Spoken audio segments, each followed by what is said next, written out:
BBC에서 동반 안락사에 대한 보도를 했는데요. 네덜란드에서 얀과 엘반이라는 이름을 가진 부부가 동반 안락사를 했다는 보도인데, 이걸 한국 언론이 받아서 확대 재생산을 하면서 굉장히 아름답게 묘사를 하고 있어요.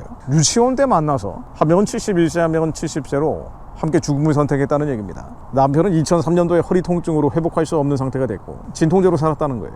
부인도 2022년 치매 진단을 받았는데 동반 안락사를 선택한 게 좀 이해가 안 되는 면이 있습니다만, 어쨌든 보도된 내용만 보면은 둘 다 너무 고통스러운 상황이어서 죽음을 선택을 했다는 얘기예요. 아들이 말렸고 그랬는데도 말이죠. 자, 여러분들, 이 동반 안락사든 안락사가 법제화된 나라들이 요즘 워낙 많기 때문에 한국도 안락사 법제화해야 된다고 얘기가 나오고 있잖아요. 전 세계적인 추세죠.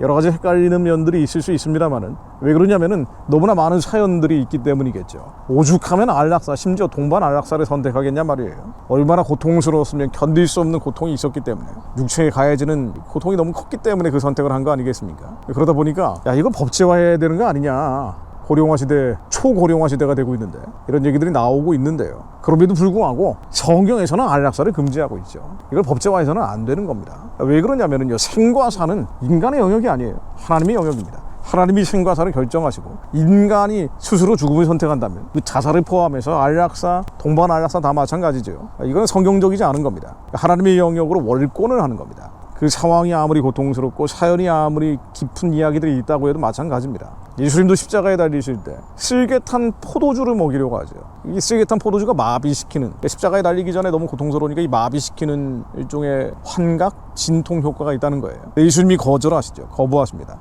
예수님이니까 그런 거 아니냐라고 하실지 모르지만, 성경에서는 죽음에 대한 결정은 사람이 아니라 하나님이 한다라고 반복적으로 이야기하고 있습니다. 전도서 3장 1절을 보면은요, 천하의 범사가 기한이 있고 모든 목적이 이룰 때가 있나니 나의 때가 있고 죽을 때가 있으며 심을 때가 있고 심은 것을 뽑을 때가 있으며 죽일 때가 있고 치료시킬 때가 있으며 헐 때가 있고 세울 때가 있으며, 11절로 하나님이 모든 것을 지으시되 때를 따라 아름답게 하셨고 또 사람에게 영혼을 사모하는 마음을 주셨느니라. 그러나 하나님이 하시는 일의 시종을 사람으로 측량할 수 없게 하셨도다. 그러니까 죽을 때와 살 때, 이걸 하나님이 하시는 것이기 때문에 인간은 측량할 수 없는 거예요. 이 때를 따라 하나님이 어떤 때는 비가 오게 하고 어떤 때는 바람이 불게 하시는 겁니다. 어떤 때는 부유하게 하실 때도 있고 어떤 때는 가난하게 하실 때도 있는 겁니다. 이 때를 결정하시는 것은 하나님이에요. 그래서 이 때에 따라서 우리가 결정할 수 없는 이 인생의 때를 통해서 우리는 영혼을 바라보는 거예요.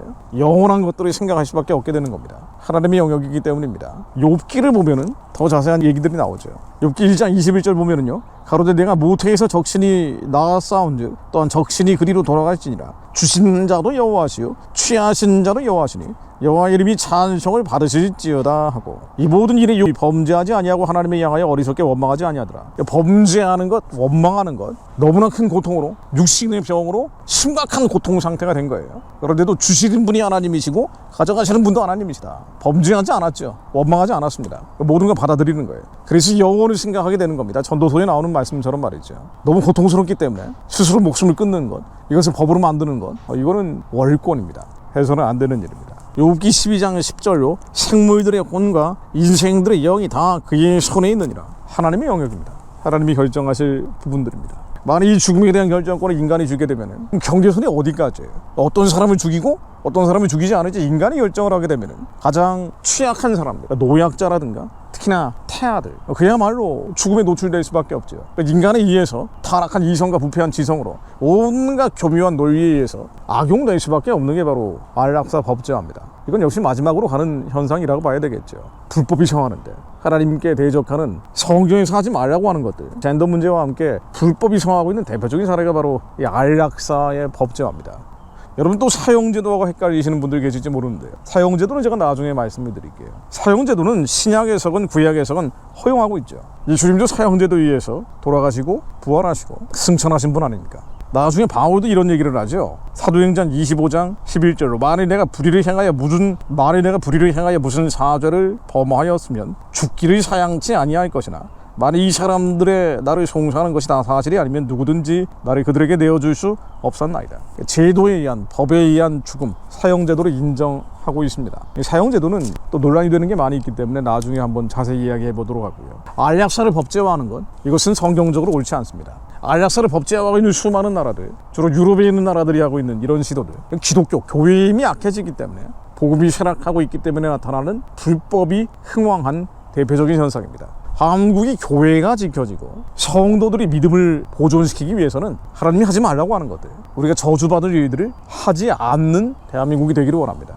그래야 한국 교회가 지켜져야 전 세계에 있는 디아스포라 흩어져 있는 한민족 교회가 함께 지켜질 수 있습니다. 하나님, 우리의 삶의 기준이 오직 말씀 뿌림을 저희로 인정하게 하옵소서. 선과 악이라는 것은 타락한 이성과 부패한 지성이 결정하는 것이 아니라 그럴싸한 논리로 깨워 맞추는 것이 아니라 하나님께서 지정해 주신 선악과를 따먹지 말라는 에덴 동산의 율례와 율법과 계명을 따르는 것임을 저희로 깨닫게 하시고, 온갖 반성경적인 법과 제도가 한국에 들어오지 못하도록 거룩한 방파제를 치게 하시며 한국의 그리스도인들이 깨어 기도하게 하옵소서. 하루속히 북한 열고 세계 선교할 길을 열어내는 기도하는 자들 되게 하옵소서. 예수 그리스도 이름으로 기도드립니다.